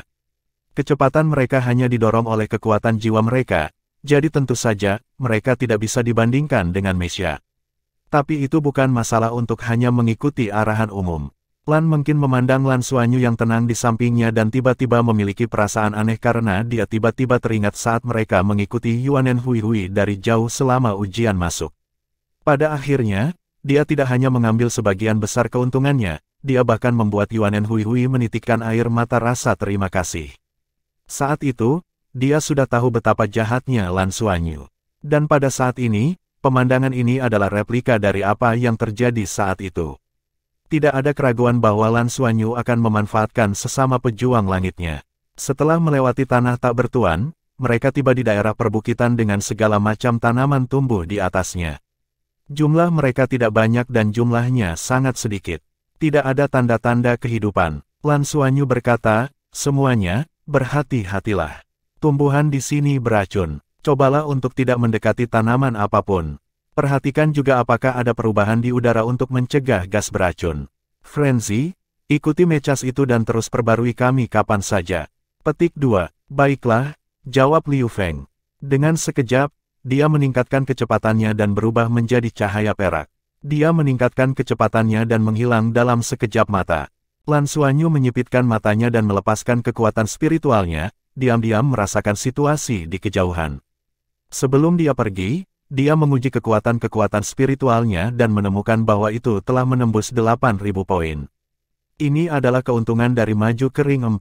Pada tingkat ini, ketika dia akan lulus dari pengadilan luar, dia akan mampu menembus 10.000 poin dan mencapai alam spirit abis tingkat menengah. Persepsinya sekarang dapat meluas hingga diameter sekitar 1.000 meter. Jika ada musuh di dekatnya, dia pasti akan segera menemukan mereka. Semua master jiwa tipe ketangkasan, keluarlah. Selidiki di kedua sisi, jaraknya 1.000 meter. Selain Liu Feng, master jiwa tipe ketangkasan yang tersisa terbagi menjadi 2 sisi dan dibina. Dengan Mesia di depan dan Liu Feng di depan, tentu saja tidak perlu mengalokasikan tenaga kerja. Tidak lama kemudian, perangkat komunikasi jiwa Lan Xuanyu menyala. Saat ini, alat komunikasi jiwa mereka tidak terhubung melalui satelit melainkan melalui sinyal radio di alat komunikasi masing-masing. Dalam jarak tertentu, mereka dapat berkomunikasi satu sama lain. Dengan teknologi mereka saat ini, selama mereka tidak melintasi setengah planet, mereka dapat berkomunikasi satu sama lain. Tentu saja, ada beberapa planet dengan medan magnet yang kuat yang merupakan pengecualian. Pesan Liu Feng sangat sederhana. Mesia sudah melambat dan mencari sekitar 10 km ke depan. Mereka jelas mencari Proto-Dragons. Lan Xuanyu menyalakan perangkat komunikasi dan berkata, Frenzy, lihat-lihat. Jika ada Proto-Dragon, pikat mereka dan kita akan lebih dekat. Dipahami, Mesia di depan melambat, tetapi tim Lan Xuanyu terus berakselerasi. Saat Mesia mengintai ke depan, mereka tidak perlu khawatir tentang serangan Proto-Dragon. Kecepatan mereka secara alami melampaui Mesia, dan jarak di antara mereka secara bertahap ditutup. Tidak ada berita tentang kemunculan Proto-Dragons di kedua sisi. Lan Xuanyu sama sekali tidak cemas. Mereka memiliki 10 hari penuh, dan beberapa hari pertama terutama untuk membiasakan diri dengan naga Proto dan tidak menjelajah lebih dalam. Keselamatan pertama, dia harus memastikan keselamatan rekan satu timnya. Menemukan satu Proto Naga, saya memikatnya. 10 menit kemudian, pesan Liu Feng datang lagi. Di kejauhan, sudah ada gemuruh. Jelas, ada lebih dari satu Proto-Dragon. Lan Xuanyu segera memerintahkan semua master jiwa tipe ketangkasan di kedua sisi untuk mundur. Semuanya bergerak maju dengan hati-hati. Suara gemuruh di depan menjadi lebih jelas, dan Liu Feng terus mengirim kembali pesan. Selusin Mesha sudah terlibat dalam pertempuran dengan Proto Dragons. Mereka telah menemukan 3 dari mereka dan pertempuran itu intens. Serangan Proto Dragon sangat unik. Liu Feng mengirim video pendek. Karena itu adalah sambungan radio, sinyalnya terbatas dan dia tidak bisa menyiarkannya kepada mereka. Bab 657 mengumpulkan mayat. Di layar, Lan Xuanyu melihat Proto Dragon Triceratops yang kokoh dengan tanduk di kepalanya memuntahkan sinar cahaya keemasan. Cahaya keemasan akan tumbuh lebih besar di udara sebelum berubah menjadi logam dan menyerang. Itu mirip dengan serangan Proto Dragon terbang ketika pesawat ruang angkasa mereka mendarat. Lembing logam jenis ini tidak hanya memiliki daya tembus yang kuat, tetapi juga sangat kuat. Saat diserang, itu akan meledak dan melepaskan badai logam yang kuat. Mesha itu bekerja sama dengan sangat baik dan saling melindungi. Mereka menggunakan daya tembak jarak jauh mereka untuk menutupi naga proto itu dan menghabiskannya. Jelas bahwa mereka sedang menguji air. Dari sini, Lan Xuanyu dapat mengetahui bahwa ini adalah pertama kalinya orang-orang ini datang ke planet Proto Dragon, dan mereka tidak mendapat informasi yang lebih baik dari mereka. Artinya dalam pertempuran ini, mereka harus menguji kekuatan Proto Dragon. Dan dengan pengujian mereka, Lan Xuanyu dan timnya hanya perlu mengamati dari samping dan bahkan tidak perlu mengambil risiko untuk mengumpulkan banyak informasi. Kenapa harus dia? Lan Xuanyu membawa timnya ke atas bukit dan memerintahkan mereka untuk beristirahat sementara sebelum dia menghubungi Liu Feng lagi. Apakah kamu dalam bahaya ketika kamu memikat Proto Dragon? Lan Xuanyu bertanya. Liu Feng berkata, tidak apa-apa. Naga proto ini tidak cepat dan seperti yang ditunjukkan pada data, mereka memiliki kecerdasan yang rendah. Meskipun kekuatan serangan mereka kuat, mereka tidak memiliki banyak trik di lengan baju mereka. Juga, saya tidak perlu menyerang mereka. Selama saya muncul di bidang penglihatan mereka, mereka akan segera menyerang saya dan mencoba menyerang saya. Ketika saya memancing mereka ke dekat pilot Mesha, mereka menemukan target yang lebih besar dan meninggalkan saya. Mereka telah membunuh Proto Dragon.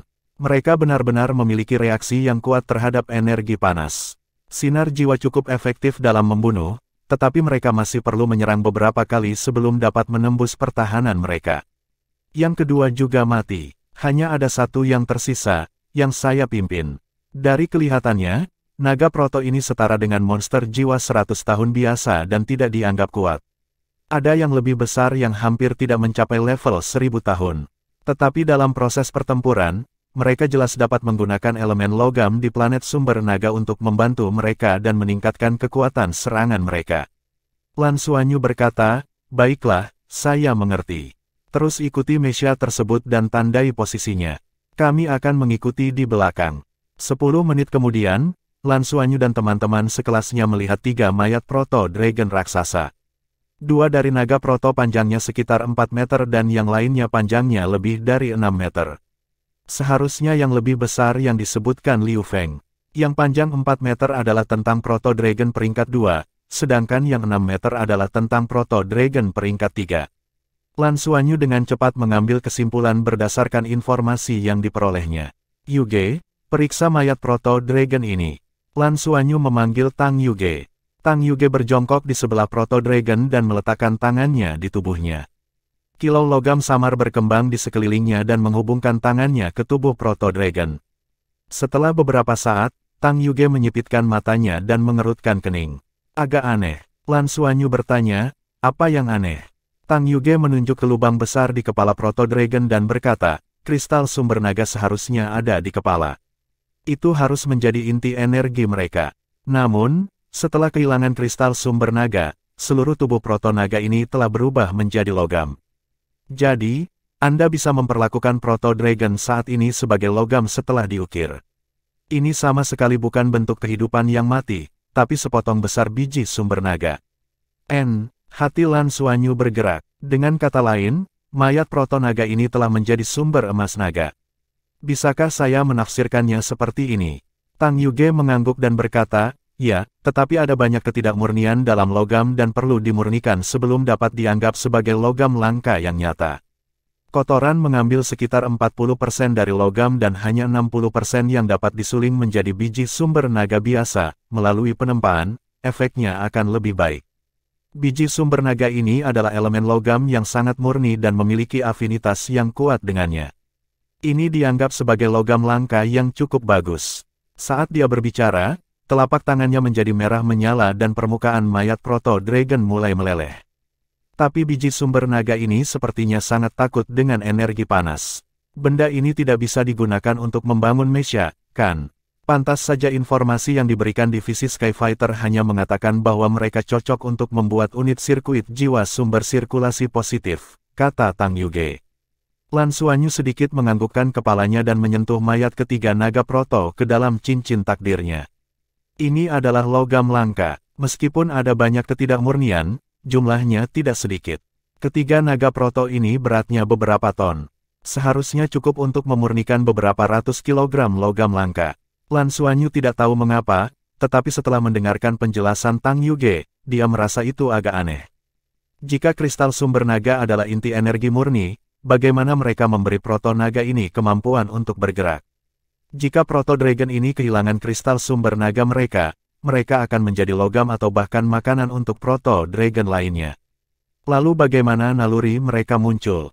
Tidak peduli seberapa rendah kecerdasan mereka harus tetap memiliki kecerdasan. Kecerdasan tingkat rendah tetaplah kecerdasan. Bagaimanapun, mereka semua adalah makhluk hidup.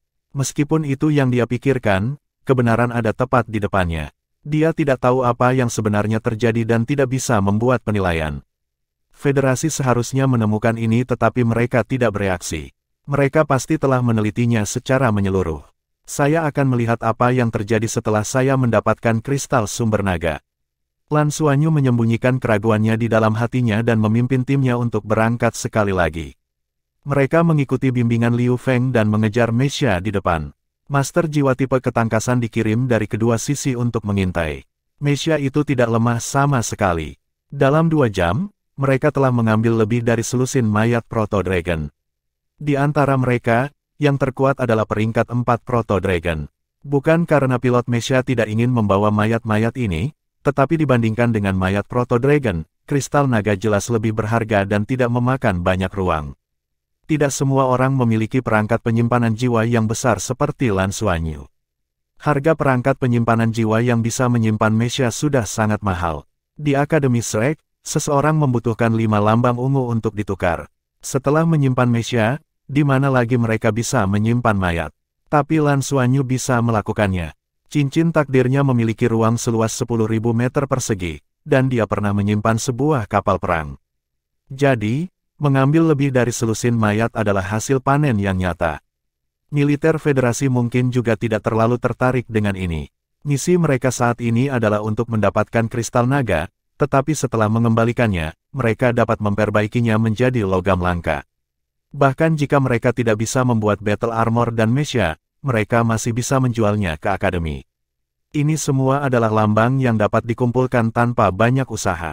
Melalui adegan pertempuran yang terus-menerus ditransmisikan oleh Liu Feng dan pengamatan cermat terhadap mayat proto-dragons, Lan Xuanyu dan yang lainnya secara bertahap menjadi akrab dengan proto-dragon. Setelah 1 jam lagi dan mengambil 6 mayat lagi, suara Liu Feng tiba-tiba menjadi bersemangat. Ada yang besar, setidaknya setara dengan monster jiwa 10.000 tahun. Itu mungkin peringkat 6 atau lebih proto-dragon. Saat dia berbicara, dia mengirimkan gambar itu kembali. Itu adalah makhluk raksasa yang tingginya lebih dari 15 meter. Seluruh tubuhnya tertutup sisik emas gelap dan kepalanya sangat besar. Itu tampak seperti binatang jiwa tipe naga seperti Tyrannosaurus. Namun, kaki depannya sangat tebal dan bersinar terang dengan kepalanya yang besar. Ada ekor besar di punggungnya dan di ujung ekornya ada bola logam raksasa yang berdiameter lebih dari 2 meter. Ketika dia mengayunkan bola logam itu, ekornya benar-benar tumbuh lebih panjang dan ketika dia menyapu, angin kencang yang dibawanya memberikan perasaan yang menakutkan untuk menghancurkan segalanya. Bab 658 Bintang Tyrant Proto-Dragon. Ada paku yang tak terhitung jumlahnya di permukaan bola logam, dan mecha kehilangan lengan hanya karena tergores. Mecha hitam telah menyerang ke depan dan mengandalkan vitalitasnya yang ganas untuk bertahan di depan. Mecha lain memfokuskan tembakan mereka, Tetapi ketika tembakan meriam mendarat di Proto Dragon yang kuat ini, itu tidak menyebabkan kerusakan apapun. Itu hanya menyebabkan riak cahaya. Percepat, ayo bantu mereka. Mereka mungkin tidak dapat menangani naga proto ini, mereka membutuhkan bantuan kita. Pada titik ini, dia mengungkapkan senyum tipis. Mereka sudah keluar selama beberapa jam dan belum mengalami pertempuran apapun. Meskipun semua orang tidak meragukan pilihan Lan Xuanyu, mereka benar-benar ingin bertarung. Terutama ketika mereka melihat begitu banyak mayat di depan mereka, ada lebih dari 20 kristal naga. Jika ini milik mereka, maka dua dari mereka akan menyelesaikan misinya. Xuanyu, kita tidak bisa merebut mangsa dari sekutu. Lagi pula, kita semua adalah pejuang langit, Lan mungkin berbisik ke telinga Lan Xuanyu. Lan Xuanyu meliriknya, apakah aku orang seperti itu? Anda, Lan mungkin mengangguk tanpa ragu. Lan Xuanyu menggelengkan kepalanya, tidak, bukan aku. Seperti kata pepatah, ada cara untuk mencuri. Mengapa saya merampok sekutu? Apakah saya merebut barang-barang Hui-Hui saat itu? Kami hanya dapat mengambil apa yang mereka berikan kepada kami pasti tidak dapat merebutnya. Mesya itu seharusnya milik kuil Dewa Perang, dan kuil Dewa Perang memiliki hubungan yang sangat baik dengan Akademi Shrek kami. Ketika saudara-saudara kuil Dewa Perang kita dalam bahaya, apa yang harus kita lakukan? Tentu saja, kami akan membantu mereka tanpa ragu-ragu. Melihat betapa benarnya dia, Lan mungkin tidak tahu harus berkata apa. Namun, dia merasa bahwa dia tidak akan begitu baik. Setidaknya dia tidak akan menjadi orang baik secara gratis. Bahkan sebelum mereka mendekati medan perang, suara gemuruh di depan mereka sudah menggetarkan jiwa. Petak-petak besar tumbuhan pecah terus-menerus, dan suara tembakan artileri terdengar terus-menerus, disertai dengan fluktuasi kekuatan jiwa yang kuat. Jelas betapa intensnya pertempuran ini. Liu Feng terus mengirimkan gambar pertempuran itu. Mesya tidak dalam kondisi baik. Naga proto itu jauh lebih kuat dari yang mereka bayangkan. Tidak hanya kebal, tetapi cakarnya yang tajam juga bisa memuntahkan sinar cahaya metalik. Selama itu disikat sedikit, perisai pelindung Mesya tidak akan mampu menahannya dan akan rusak. Banyak Mesya mulai bersinar dengan kekuatan jiwa, ini adalah karakteristik unik dari gaya duo Mesya Master. Beberapa Master Mesya telah menyerah pada Mesya mereka dan menyimpannya dan bertarung dengan tubuh mereka sendiri. Mereka semua memiliki armor pertempuran satu kata di tubuh mereka, dan tanpa Mesya, mereka tampak lebih gesit. Namun, kekuatan penghancur Proto Dragon terlalu mengejutkan, dan mereka benar-benar ditekan. Jika bukan karena Mesya hitam itu masih berjuang, mereka akan runtuh. Naga Proto yang sangat kuat. Meskipun dia menonton pertempuran melalui layar, Lan Xuanyu tidak bisa tidak memujinya. Perhatian, tim ketiga, bersiaplah untuk menyelamatkan orang. Tim kedua, bersiaplah untuk menyerang dari jauh. Tim 1, maju. Kami akan pergi ke tepi medan perang. Lan Xuanyu dengan cepat memerintahkan rekan satu timnya. Lebih dari 30 orang mendekati medan perang secara diam-diam. Frenzy, jika ada yang dalam bahaya, selamatkan mereka, kata Lan Xuanyu melalui perangkat komunikasi. Itu benar, bahaya sebenarnya mulai muncul di medan perang. Liu Zhenwu sangat tertekan. Kali ini, dia memimpin pasukan cadangan dari War God Temple untuk berpartisipasi dalam misi Skyfighter. Menurut informasi yang dia peroleh, seharusnya tidak terlalu sulit. Selain itu, ini bukan kali pertamanya di planet Sumber Naga. Sebagai petapa jiwa 7 cincin, Master Armor Pertempuran 2 kata, dan Master Mesya Hitam, dia selalu berpikir bahwa tidak banyak naga proto yang dapat mengancamnya di planet Sumber Naga. Itu sama terakhir kali dia di sini. Dia telah melakukan misi level 3 ini sebelumnya dan menyelesaikannya dengan sangat mudah. Membunuh 10 proto naga membutuhkan waktu kurang dari sehari. Kali ini, terutama untuk melatih para pendatang baru, jadi War God Temple mengizinkannya untuk memimpin tim. Karena dia sangat percaya diri dengan kekuatannya sendiri, Liu Zhenwu memimpin timnya langsung ke Proto Dragon Territory. Dia memiliki pemahaman yang lebih dalam tentang planet Sumber Naga daripada Lan Xuanyu dan timnya. Dia tahu bahwa naga proto yang kuat berada jauh di dalam, jauh dari basis manusia. Ketika manusia pertama kali tiba di planet Sumber Naga, mereka diserang oleh naga proto yang ganas. Namun kekuatan serangan yang mengerikan dari armada federal meninggalkan pelajaran yang mendalam bagi mereka. Meriam utamanya dengan mudah menghancurkan Proto Dragon yang tak terhitung jumlahnya, termasuk Proto Dragon peringkat 9 puncak.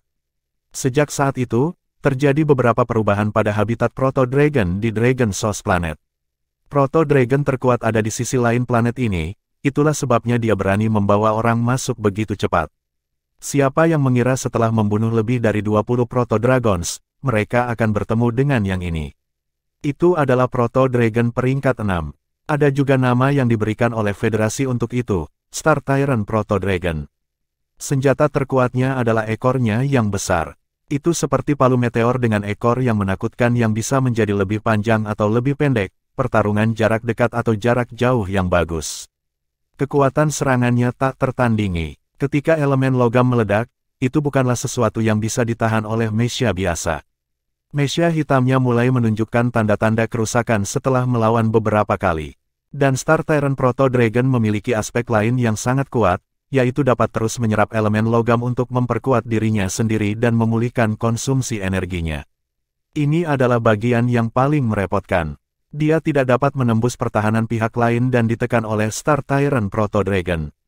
Jika hanya Liu Zhenwu saja, dia pasti sudah kabur sejak lama. Jika dia tidak bisa mengalahkannya, dia bisa lari, oke. Namun, kali ini dia adalah pemimpin tim dan masih ada lebih dari 10 pendatang baru. Wajib militer cadangan termuda baru berusia 17 tahun ini dan yang tertua baru berusia 19 tahun. Ini semua adalah bakat yang telah dipilih dan dipersiapkan dengan cermat oleh War God Temple sejak mereka masih muda. Jika seseorang mati di sini, dia, sebagai pemimpin tim, pasti akan bertanggung jawab. Oleh karena itu, dia sudah menggerutu di dalam hatinya. Kuncinya adalah Star Tyrant Proto Dragon ini memiliki kemampuan yang sangat kuat. Itu bisa berlari pada jarak pendek dan ekornya yang seperti palu meteor dapat menghasilkan kekuatan dorongan yang sangat besar ketika menghantam tanah, memungkinkannya meledak dengan kecepatan yang sangat kuat dalam sekejap. Itu pasti ahli dalam mengejar dan membunuh. Semuanya, bubar dan kembali ke markas, perintah Liu Zhenwu. Kapten, apa yang akan kamu lakukan? Suara panik datang melalui perangkat komunikasi. Aku akan melindungimu saat kamu mundur, jangan pedulikan aku. Segera kembali ke markas. Liu Zhenwu berteriak dengan suara yang dalam, tidak ada waktu, saya tidak bisa bertahan terlalu lama, cepat pergi, jika tidak, tidak ada yang bisa pergi. Tidak, Kapten, aku tidak akan pergi. Kami ingin bertarung bersama denganmu. Meshia ungu tiba-tiba berakselerasi dan menyerang langsung ke Star Tyrant Proto Dragon. Segala macam meriam jiwa di tubuhnya ditembakkan dengan gila-gilaan, dan bahkan memiliki atribut api tambahan. Ini adalah kekuatan jiwa bela diri yang melekat pada meriam jiwa. Tapi sedikit kekuatan serangan ini jelas tidak efektif melawan Star Tyrant Proto Dragon. Dia hanya bisa memprovokasi lebih jauh. Ekor raksasa terayun keluar dan menjulur ke arah Meshia. Itu sangat cepat dan berat. Liu Zhenwu dengan cepat bergegas untuk menghentikannya, tetapi dia terhalang oleh cahaya logam yang keluar dari cakar depan Star Tyrant Proto Dragon. Mata Star Tyrant Proto Dragon tiba-tiba berubah menjadi warna emas cemerlang, dan dalam sekejap, kekuatan hisap yang kuat meletus dari tubuhnya. Semua Meshia ditarik ke arahnya. Daya tarik, ini adalah kemampuan bawaan kuat lainnya yang tiba-tiba meledak pada saat ini. Meshia semuanya terbuat dari logam, jadi mereka secara alami ditarik masuk. Bahkan battle armor mereka terbuat dari logam. Dalam sekejap, orang-orang dari kuil Dewa Perang yang mengelilinginya seperti ngengat yang terbang ke dalam api saat mereka ditarik ke arahnya. Hati Liu Zhenwu menjadi dingin. Sudah berakhir. Dia tersentuh bahwa rekan tim mudanya tidak menyerah padanya dan mencoba membantunya melarikan diri, tetapi betapa bodohnya itu. Mereka baru saja melewatkan kesempatan dan tidak bisa lari lagi. Bab 659 Bala Bantuan dari Shrek. Liu Zhenwu meraung dan permukaan Meshia hitam berhenti sejenak. Setelah itu, sekelompok api putih tiba-tiba muncul. Meshia itu menggenggam tangannya di atas kepalanya dan api putih itu langsung berkumpul di pedang panjang itu. Pedang cahaya tak terlihat muncul dan menempel pada pedang Meshia. Itu menebas dengan sekuat tenaga. Sudah terlambat baginya untuk menyelamatkan rekan satu timnya itu. Dia hanya bisa mempertaruhkan nyawanya dan menyalakan martial soul-nya, melepaskan Moonslaying Blade hingga batasnya. Skill jiwa ketujuhnya, Martial Soul Avatar, muncul. Tepat pada saat ini, sesosok perak diam-diam muncul di belakang Meshia yang hendak terkena palu meteor. Cahaya perak putih cemerlang tiba-tiba menyapu dan mengirim mesia itu terbang ke udara, membantunya menghindari serangan mematikan Star Tyrant Proto Dragon. Star Tyrant Proto Dragon menundukkan kepalanya dan menggunakan bagian terberatnya untuk memblokir Moon Slaying Blade milik Liu Zhenwu. Sial, dengan suara keras, Star Tyrant Proto Dragon dipaksa mundur oleh serangan itu. Seolah merasakan sakit, ia mengeluarkan raungan marah dan cahaya keemasan di matanya menjadi lebih kuat. Itu benar-benar menyedot mesia hitam Liu Zhenwu dan dengan paksa menariknya ke arahnya. Palu meteor yang meleset terbang kembali dan menabrak sisi mesia Liu Zhenwu, membuatnya terbang. Sepasang cakar depan menembakkan sinar logam yang mencolok sekali lagi dan langsung menuju dua mesia ungu lainnya yang ditarik lebih dekat. Cahaya perak putih yang muncul sebelumnya muncul sekali lagi. Itu diam-diam mengangkat mesia dari belakang dan mengirim mereka terbang pada saat terakhir, menghindari terkena sinar logam. Pada saat ini, orang-orang dari War God Temple telah menemukan sosoknya. Itu jelas manusia yang mengenakan battle armor putih perak dan memegang tombak. 4 cincin jiwanya bersinar terang. Siapa ini? Pertanyaan muncul di benak mereka. Tidak ada keraguan bahwa pihak lain membantu mereka, tetapi melihat bahwa pihak lain hanya memiliki 4 cincin jiwa, itu tidak membuat orang-orang dari kuil Dewa Perang menjadi rileks. Bahkan Liu Zhenwu 7 cincin, yang mengemudikan mesia hitam, bukanlah tandingan Star Tyrant Proto Dragon. Apa gunanya Master Jiwa 4 cincin? Tetapi pada saat itulah berkas cahaya tiba-tiba ditembakkan dari jarak yang tidak jauh. Yang pertama tiba adalah bola api yang sangat besar. Bola api itu menghantam langsung ke tubuh Star Tyrant Proto Dragon dan meledak menjadi api yang memenuhi langit. Ledakan itu menyebabkan Star Tyrant Proto Dragon mengaum terus-menerus. Meskipun tidak terluka, panas yang membara menghalangi penglihatannya. Tepat setelah itu, petir raksasa menghantam dada Star Tyrant Proto Dragon dan menyebabkannya terhuyung ke belakang. Bala bantuan, mereka berasal dari mana? Liu Zhenwu mengendalikan mesia hitam yang hancur berkeping-keping dan berdiri, sangat gembira. Kemudian, dia melihat asal bala bantuan tersebut.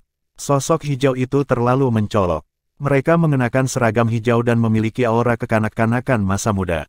Shrek, itu adalah siswa muda dari Shrek. Mesia mereka baru saja melewati siswa Shrek ini. Liu Zhenwu tidak terlalu memikirkan siswa Shrek ini. Lagi pula, mereka masih terlalu muda. Meski jumlahnya banyak, bisakah angka menyelesaikan masalah di medan perang? Itu masih bergantung pada kekuatan. Para pemuda ini terlihat berusia sekitar 15 atau 16 tahun.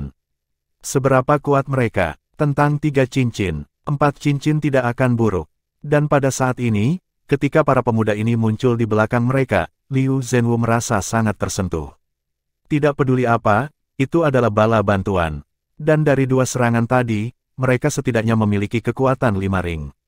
Kemudian, dia melihat seorang pemuda keluar dari kerumunan dan menyerbu ke arah Star Tyrant Proto Dragon dengan langkah besar. Saat dia menyerbu ke depan, cahaya keemasan bersinar dari tubuhnya dan seluruh tubuhnya mulai membengkak. Cincin jiwa ketiga di tubuhnya bersinar dan tingginya menjadi 4 meter dalam sekejap mata. Seluruh tubuhnya ditutupi rambut emas dan lengannya menjadi sangat tebal. Star Tyrant Proto Dragon tampaknya telah merasakan ancaman dan tidak lagi peduli dengan mesia. Ekornya yang besar tiba-tiba menamparkan tanah dan mendorong tubuhnya ke arah pemuda itu. Ekornya menyapu dan, Meteor Hammer, langsung menuju pemuda itu. Datang! Pria muda itu berteriak dan tidak menghindar sama sekali. Dia membuka tangannya dan memeluk, Meteor Hammer. Tidak! Liu Zhenwu berteriak ketakutan. Perisai pelindung mesia hitamnya tidak dapat memblokir serangan ekor Star Tyrant Proto Dragon. Bagaimana ini bisa? Saat pikirannya mencapai titik ini, dia tercengang melihat pemuda itu benar-benar memeluk palu meteor. Meskipun dia terhuyung-huyung dan mundur, dia masih berdiri kokoh di tanah setelah beberapa langkah. Star Tyrant Proto Dragon memutar tubuhnya dengan sekuat tenaga, ingin menarik kembali Meteor Hammer. Meski pemuda itu ditarik olehnya, itu tidak mudah. Pria dan binatang itu sebenarnya bersaing satu sama lain. Ini adalah tubuh manusia. Ini adalah sesuatu yang bisa dilakukan oleh Master Jiwa 4 Cincin. Liu Zhenwu dan rekan-rekannya dari kuil Dewa Perang benar-benar terpana saat melihat ini. Bola api, sambaran petir, dan serangan jarak jauh lainnya terus berjatuhan dan mendarat di tubuh Star Tyrant Proto Dragon. Ledakan itu menyebabkan seluruh tubuhnya berkilat dengan cahaya, dan ekornya ditarik ke belakang, membuatnya sangat sulit untuk mengelak. Dalam sekejap, situasi menjadi stabil. Teman-teman dari kuil Dewa Perang, mundur dan biarkan kami membantumu. Suara jernih dan merdu bergema. Setelah itu, sosok ungu melintas dengan kecepatan yang sangat cepat dan tiba di depan Star Tyrant Proto Dragon seperti petir yang mengejutkan. Petir ungu melebar seketika dan bayangan terpisah dari tubuhnya sebelum menerkam ke Star Tyrant Proto Dragon. Boom boom boom. Serangkaian ledakan bergema, menyebabkan Star Tyrant Proto Dragon bergetar dan mundur. Sosok perak yang muncul dan menyelamatkan orang-orang dari kuil Dewa Perang telah tiba juga.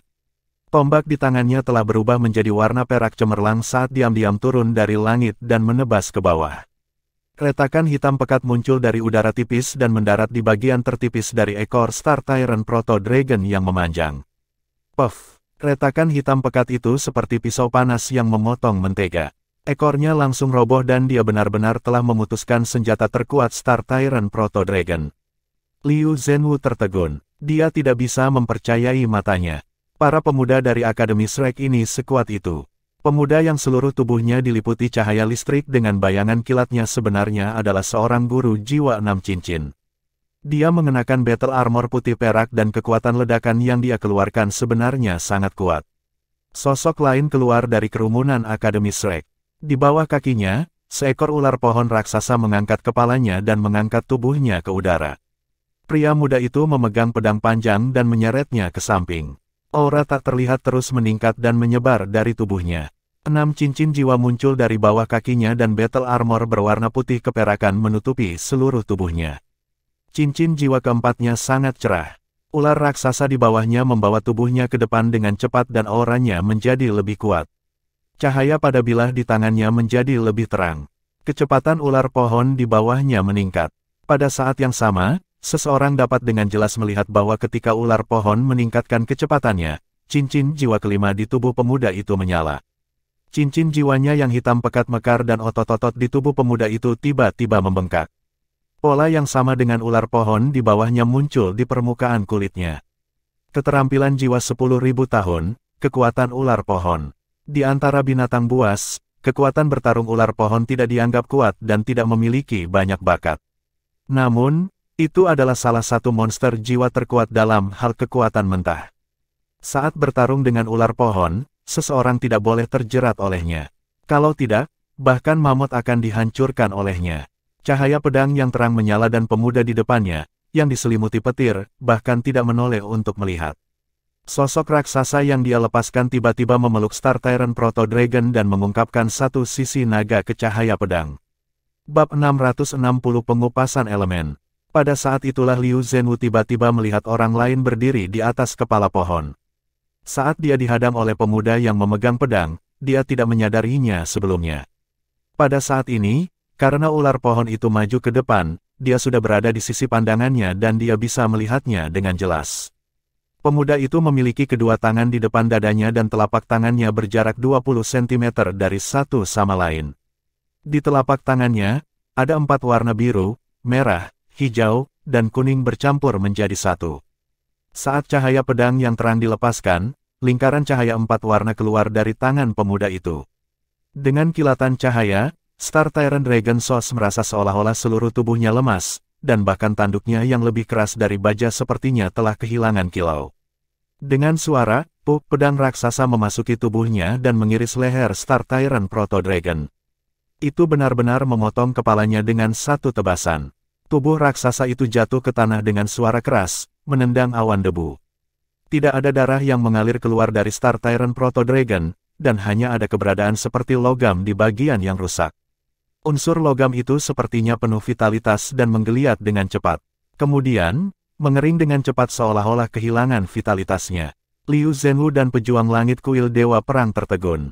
Star Tyrant Proto Dragon yang kuat yang telah menindas mereka sampai pada titik di mana mereka tidak bisa bernapas dan tidak bisa melawan terbunuh begitu saja. Itu terbunuh dalam waktu sesingkat itu. Di sisi lain, sekelompok pemuda Akademi Shrek yang bahkan tidak memiliki alat transportasi membunuh sumber bintang Tyrant Dragon. Petir menyatu, dan pemuda yang telah menjebak sumber bintang Tyrant Dragon melayang. Dia mengulurkan tangannya dan melakukan tos kepada pemuda itu dengan pedang panjang. Kemudian, Mereka menoleh ke pemuda yang telah melepaskan cahaya 4 warna dan mengacungkan jempolnya. Tidak ada keraguan bahwa beberapa orang yang menyerang dalam pertempuran jarak dekat barusan adalah Bing Tianliang, yang memiliki jiwa bela diri boneka Dewa Petir, Yu Tian, yang memiliki jiwa bela diri pedang Mo, dan Qian Lei, yang memeluk palu meteor. Serangan jarak jauh berasal dari tim kedua, dan orang yang melepaskan cahaya 4 warna sebenarnya adalah Lan Xuanyu. Orang yang menyelamatkan Mesha kuil Dewa Perang sebelumnya tentu saja adalah pengintai, Liu Feng. Liu Feng telah memotong ekor naga Star Tyrant Dragon Sauce dengan tebasan dimensinya. Ini bukan skill jiwa, tapi kemampuan bawaan yang diberikan Ton Dragon padanya. Itu memungkinkan semua serangan dari tombak naga putihnya memiliki efek ruang sobek dari tebasan dimensi dan memiliki kemampuan memotong yang sangat kuat. Saat itu, di antara jiwa roh yang mereka peroleh dari planet Elven, yang terkuat tidak diragukan lagi adalah Biji dan Ratu Iblis. Tapi selain mereka, Yin Yang Chaos Bird dan Ton Dragon juga merupakan makhluk jiwa yang sangat kuat. Ton Dragon adalah naga tanah yang kuat yang telah memahami misteri ruang angkasa dan memiliki kekuatan yang tidak kalah dengan naga sejati. Jika bukan karena fakta bahwa itu tidak menembus hingga 100.000 tahun, itu akan menjadi binatang hebat. Kunci untuk memenangkan pertempuran ini bukanlah boneka iblis yang sangat diperkuat oleh jiwa roh beruang petir ungu, juga bukan kekuatan pedang Mo Yu Tian dan tebasan pedang Mo yang terakumulasi di bawah kekuatan penguatan. Itu adalah Lan Xuanyu. Seperti yang dikatakan Nana, ketika dia mengumpulkan 4 elemen dasar air, api, tanah, dan angin, kendalinya atas elemen tersebut akan memasuki dunia baru. Apa yang baru saja dia gunakan adalah skill jiwa yang kuat yang berasal dari 4 elemen, Elemental Stripping. Ini setara dengan melepaskan 4 keterampilan jiwanya dan 4 elemen secara bersamaan. Itu adalah prinsip yang sama dengan cahaya ilahi 5 elemen agung Tang Yuge. Dalam hal kekuatan, itu jauh lebih rendah daripada kemampuan komprehensif dan kuat dari cahaya ilahi 5 elemen agung. Namun, Elemental Stripping memiliki area efek yang lebih luas. Itu bisa langsung mengeluarkan semua elemen di dalam area efeknya. Meskipun elemen di udara akan segera kembali normal, elementalis pasti tidak akan terlalu senang jika mereka tiba-tiba dilucuti dari manipulasi elemen selama pertempuran. Lan Xuanyu juga baru saja mencobanya dan ini adalah pertama kalinya dia menggunakan Elemental Stripping. Ketika dia membaca informasi tentang Proto Dragon, dia menyadari bahwa kemampuan utama Proto Dragon berasal dari elemen logam. Bagaimana jika mereka kehilangan unsur logamnya? Apakah mereka akan menjadi lebih lemah? Realitas membuktikan bahwa tebakannya benar. Ketika Elemental Stripping menyelimuti Star Tyrant Dragon Sauce, terjadi perubahan drastis pada tubuhnya. Atribut elemen logam di tubuhnya dicabut dengan paksa. Meskipun tidak mungkin untuk melepaskannya dengan segera, kerusakan yang disebabkan oleh serangan itu sangat besar dan menyebabkan setengah dari pertahanannya yang kuat runtuh. Kalau tidak, meskipun serangan Yu Tian kuat, itu mungkin tidak bisa menembus pertahanannya. Lagi pula, serangan Yu Tian tidak bisa lebih kuat dari pedang pembantai bulan 7 cincin milik Liu Zhenwu.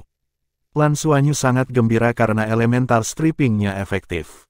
Ini berarti bahwa kemampuannya adalah musuh dari semua naga proto di planet ini. Tentu saja, dia juga bisa mengandalkan Heavenly Secret Abyss Splitting Halberd untuk menerobos pertahanan Proto Dragon, tapi dia tidak bisa terus menggunakan Heavenly Secret Abyss Splitting Halberd. Tubuhnya juga tidak akan bisa menerimanya. Nyatanya, mereka telah mengamati pertempuran tersebut melalui video yang dikirim oleh Liu Feng. Lan Xuanyu menyadari bahwa pada level Proto Dragon peringkat 6, pertahanannya terlalu kuat. Dapat dikatakan bahwa di seluruh tim mereka, selain Heavenly Secret Abyss Splitting Halberd, tidak ada metode lain yang efektif untuk menembus pertahanan. Jika petapa jiwa 7 cincin dengan mesya hitamnya tidak bisa memecahkannya, bagaimana mungkin mereka bisa? Dan kesuksesan Elemental Stripping berarti masalah terbesar mereka terpecahkan. Ular pohon merangkak turun dan menghilang ke dalam tubuh Yu Tian tanpa suara. Tim Akademi Shrek berkumpul dan Master Jiwa tipe ketangkasan menyebar ke sekeliling di bawah pimpinan Liu Feng untuk memeriksa apakah ada naga proto lain yang mendekat. Kokpit mesya terbuka dan pejuang langit dari kuil Dewa Perang berjalan keluar. Liu Zhenwu memandang pemuda di depannya dengan ekspresi rumit. Dia menyadari bahwa pandangan dunianya telah terbalik. Tentu saja, dia tidak tahu bahwa itu adalah pengupasan elemen yang memungkinkan Yu Tian untuk memenggal sumber bintang Tyrant Dragon. Dia hanya tahu bahwa Yu Tian telah melakukan sesuatu yang pasti tidak bisa dia lakukan. Liu Zhen melangkah ke Lan Xuanyu, Yu Tian, dan Bing Tianliang. Dia memandang Yu Tian terlebih dahulu. Terima kasih atas bantuan Anda, semuanya. Saya Liu Zhenwu dari Kuil Dewa Perang. Jika bukan karena kalian, aku khawatir kita akan hancur. Lan Xuanyu tersenyum. Kita semua Sky Fighters, jadi sudah sepantasnya kita saling membantu. Itu hanya kebetulan. Jangan berdiri di atas upacara.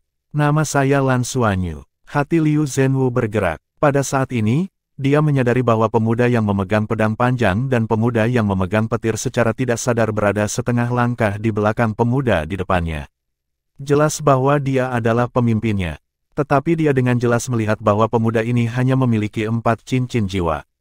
Meskipun itu adalah 4 cincin jiwa hitam, dapatkah 4 cincin jiwa memerintahkan 6 cincin jiwa? Sebuah cahaya menyala di tangan Liu Zhenwu dan sebuah tas muncul. Dia menyerahkannya kepada Lan Xuanyu dan berkata, "Saya tidak dapat membayar Anda karena telah menyelamatkan hidup saya.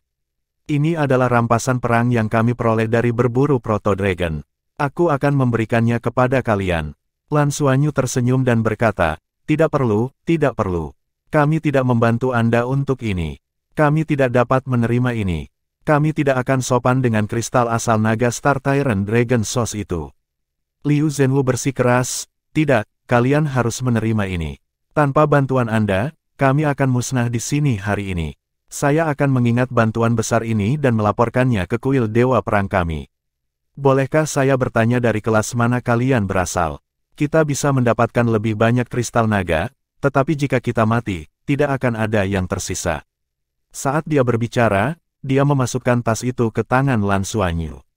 Lan Xuanyu berkata, "Kami adalah tahun keempat dari pelataran luar Akademi Shrek.